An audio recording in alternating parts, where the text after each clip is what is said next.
जप करते हुए कर्म किया जाए और उसे प्रभु को समर्पित कर दिया जाए, वही कल्याण कर सकता है, उसी को कर्मयोग कहते हैं। अगर नाम जप नहीं और प्रभु को समर्पित नहीं किया गया तो नैष्कर्मप्यच्युत भाव वर्जितम न शोभते ज्ञान मलम निरंजनम कुतः पुनः शाश्वत भद्रमीश्वरे न चार्पितम कर्म यद्यप्य कारणम।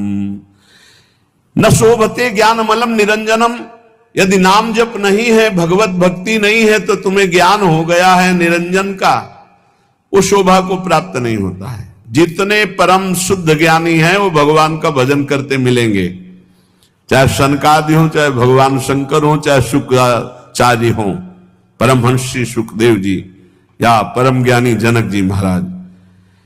ये जिनको न पूर्ण ज्ञान है और न पूर्ण ज्ञानी है, ये खंडन मंडन की बातें होती रहती हैं। न शोभते ज्ञान मलम निरंजनम, मायातीत त्रिगुणातीत पर ब्रह्म का ज्ञान भी वो सुशोभित नहीं होता जिसमें भगवत चर्चा ना सुनी जाए, भगवान का नाम जप न किया जाए। निष्कर्म मप्यच्युत भाव वर्जितम, यदि निष्काम कर्म किया जाए उसमें भगवत भावना नहीं है, नाम जप नहीं, तो वो कर्म भी कल्याण नहीं कर सकता। कुतः पुनः शाश्वत भद्रमीश्वरम, फिर और साधन ये जो अमंगलकारी हैं संसार के भोगों की, इनसे क्या कल्याण हो जाएगा।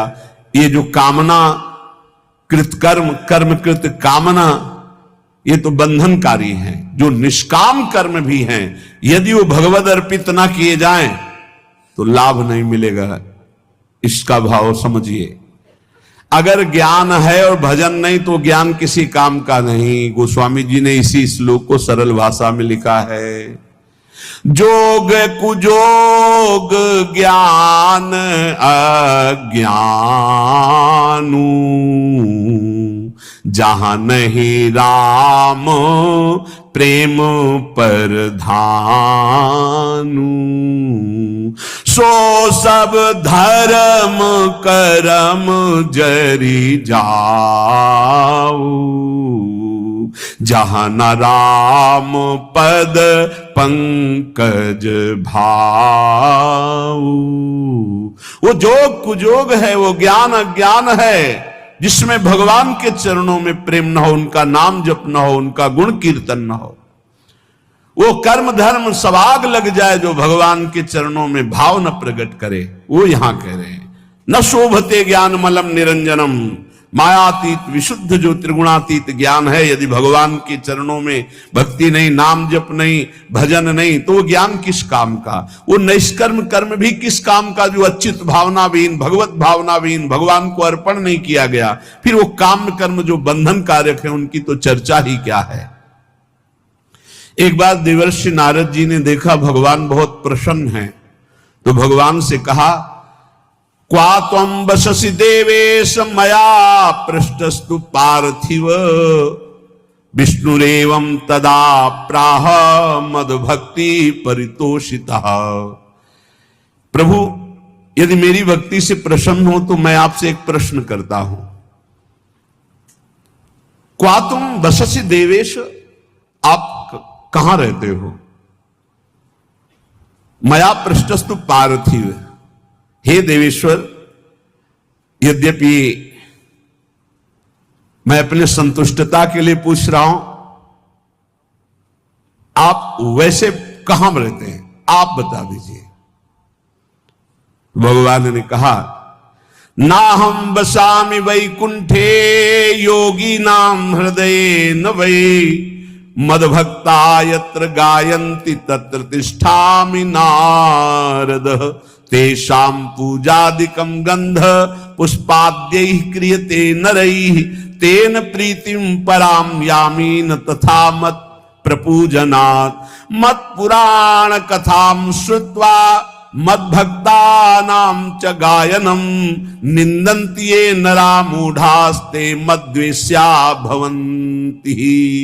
हे नारद, न मैं बैकुंठ में रहता हूं और न योगियों के हृदय में रहता हूं, ये मेरे प्रसिद्ध स्थान बताए गए हैं रहने के, पर मैं यहां नहीं रहता।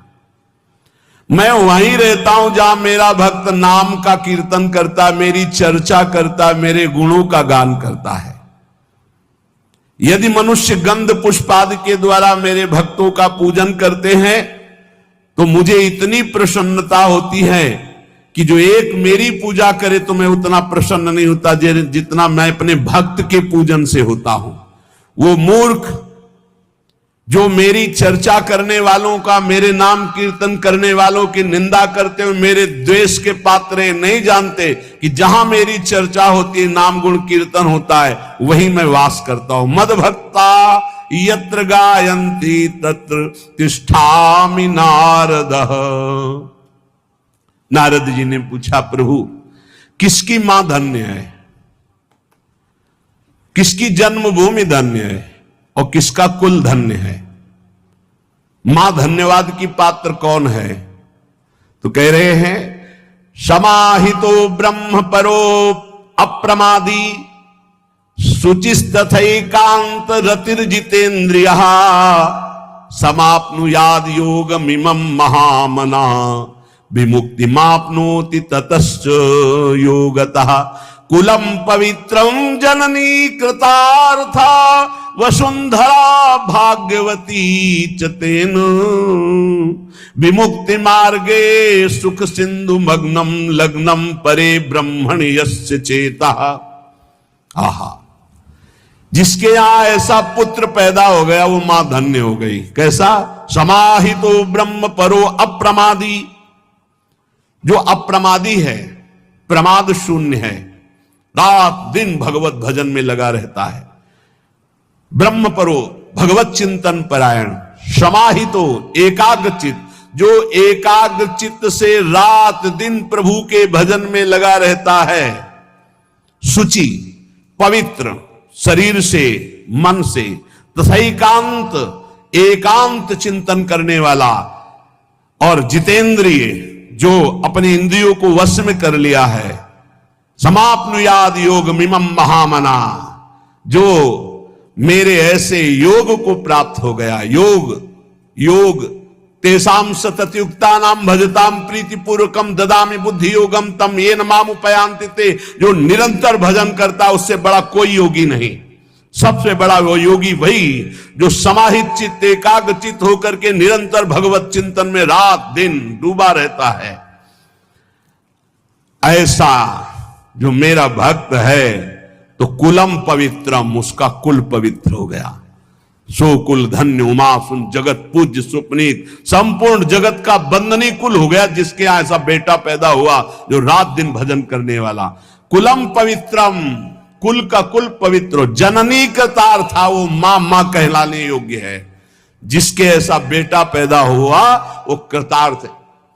श्री सेवक जी महाराज के नाम प्रसंग कहत उपदेश, जाया धर्म धन्य सो देश। धन्य सुकुल जेहि जन्म भयो, धन्य सुतात धन्य सो माए। संतत सकल सुनहु चित लाए, श्री हरिवंश प्रताप जस।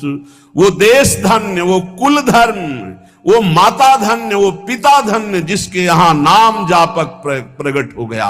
रात दिन समाहितो ब्रह्म परो अप्रमादी, शुचिस्तथैकांत रतिर्जितेन्द्रियः समाप्नुयाद योग मिमं महामना विमुक्ति माप्नोति ततश्च योगतः। तो कुलम पवित्रम जननी कृतार्था वसुंधरा भाग्यवती च तेन।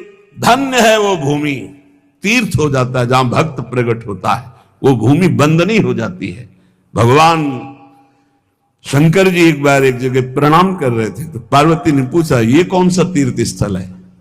तो उनका तीर्थ स्थल नहीं है, 1 सहस्त्र वर्ष बाद यहां एक भक्त पैदा होगा, 1000 वर्ष बाद, इसलिए मैं इस भूमि को प्रणाम करता हूं कि यहां एक महाभागवत प्रकट होगा। जिस भूमि में भागवत प्रकट होना है तो परम वैष्णवाचार्य भगवान शिव उस भूमि को नमन करते हैं। जो हरि का भजन करने वाले भगवान शंकर बहुत प्यार करते हैं उनको। मार्कंडे जी को बुलाए, भगवान शिव पार्वती दर्शन देने गए तो उन्होंने पूछा कभी ध्यान नहीं किया आपका, कभी बुलाया नहीं, आप क्यों आए प्रभु? तो उनका जो मेरे हरि का भजन करता है उस पर मैं बहुत द्रवित होता हूं और अपने आप कृपा करता हूं।